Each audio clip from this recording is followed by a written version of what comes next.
My name is Ben Kehanya, a leader in this county. We are here because we've been summoned by the National Cohesion Integration Commission.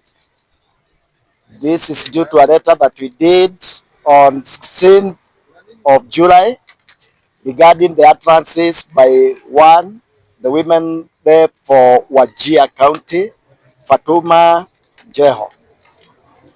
In that statement, she categorically said that sisi watu wa Northeast kama kura hazitatosha tutaiba, and we found those utterances to be dangerous, to incite ethnic violence, and also to undermine our democratic process as a country.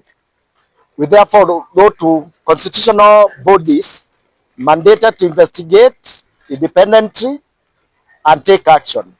Amongst one of our demands was that she be denied to participate in the coming general election because a player who enters a football pitch and insists on using rugby rules should not be allowed to participate in a football match. And therefore, we are calling upon the NCIC, the IEBC, the DCI to investigate and take action. So today, we are happy that we have been summoned by NCIC to hear us and to get our side of the story, which we repeated to them. And we had given 21 days notice, which are soon coming to an end. We'll be heading to court to find a declaration that she be found unfit to hold any public office. And this is a warning to all the leaders that think that you can just alter any statement and get away with it. In such regards, we are also citing utterances from one Oscar Sudi. We are also citing such utterances also from Kamket. And we are also wondering whether it is a UDA policy that they are going to rig the 2027 general election, because there have been no words officially from them to castigate their supporters or their would-be contestants. So we are raising this early on so that should there be any post-election violence, the genesis is what is being propagated by a party that seems to be a little bit lax on how it allows its top leadership to address issues of national importance as electioneering and our democratic process. Thank you, unless there's any question. Actually asked you, and maybe what advice have they given to you? Of the NCIC, as one of the bodies we wrote to, has actually been very friendly and very accommodative. We've written a statement to reinforce what we said in our letter. We are willing to cite them as a witness that we actually appeared before them in any other fora, and that should be the courts if they would not have recanted whatever the women rep for Wajir said. So they are ally in this war. We are happy that they drove all the way from Nairobi to come and take our statement. So we are waiting for the other constitutional bodies, the DCI, and especially the IABC. You cannot be a referee where players have decided they are going to use unorthodox methods in a match and then continue with the match. We are saying that match should be called off, that player should be called out, and that player should not be allowed anywhere near the field. In that regard, we are saying three leaders within the UDA ranks, that is Fatuma Jehow, Oscar Sudi, Kamket. Those ones should be called out as people who want to play rugby in a football match. We understand it's like NCAC.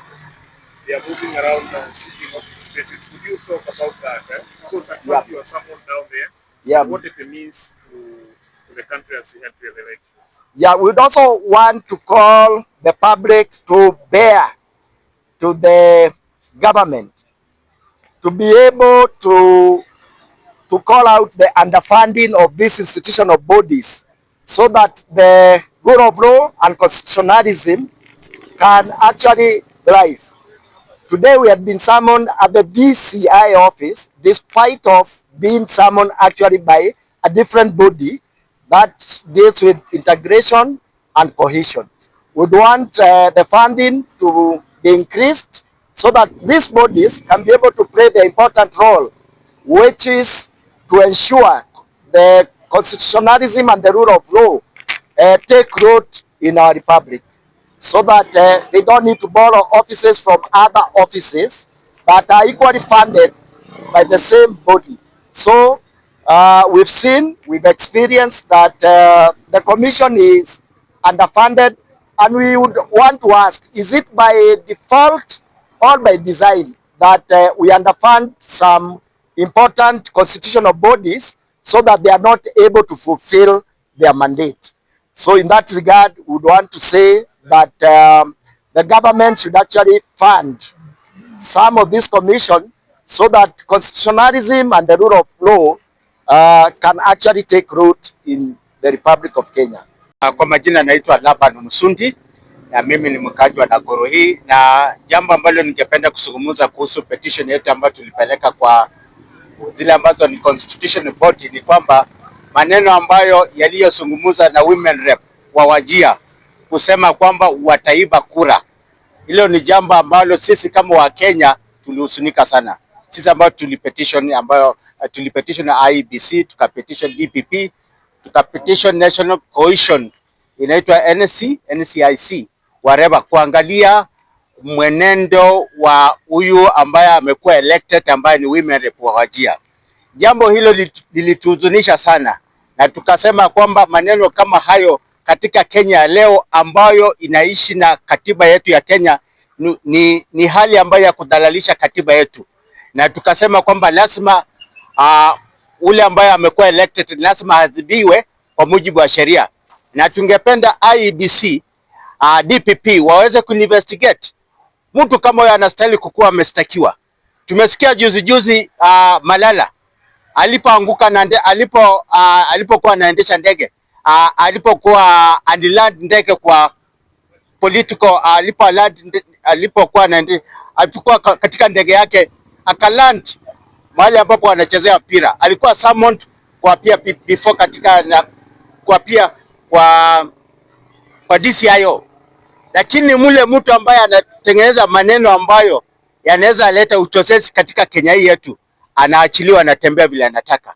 Tungependa IEBC, CID, wale wote ambao wanahusika katika hali ya uchunguzi waweze kushika huyo mwakilishi wa mama wa Wajir na waweze kumstaki ili waweze kukuwa fundisho kwa wanasiasa ambao wako na matamushi ambayo yanaweza turudisha nyuma, ambayo yanatukumbusha maneno ambayo ya 2008 jinsi ambavyo tuliposhuhudia watu wakipigana kuhusu mambo ya post election violence.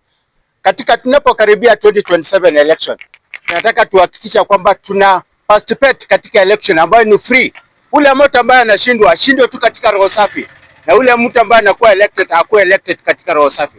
Lakini mambo hali ambayo ni ya wizi is something that we must work appropriately and make sure kwamba kura ya 2027 haibiwi. Mtu akishindwa ashindwe katika roho safi, aende nyumbani, and we should not entertain such a kind of statements ambazo inaweza tuma kura zetu ziibiwe, inaweza tuma watu wapigane. That is something that we are much more against, na viongozi wetu wachunge sana maneno ambayo wanazungumza. We need statement ambayo ni ya amani, si statements ambazo zinaweza lete uchochezi katika Kenya hii yetu. More so wakati tunapozungumzia mambo ya election ya 2027. Asanteni.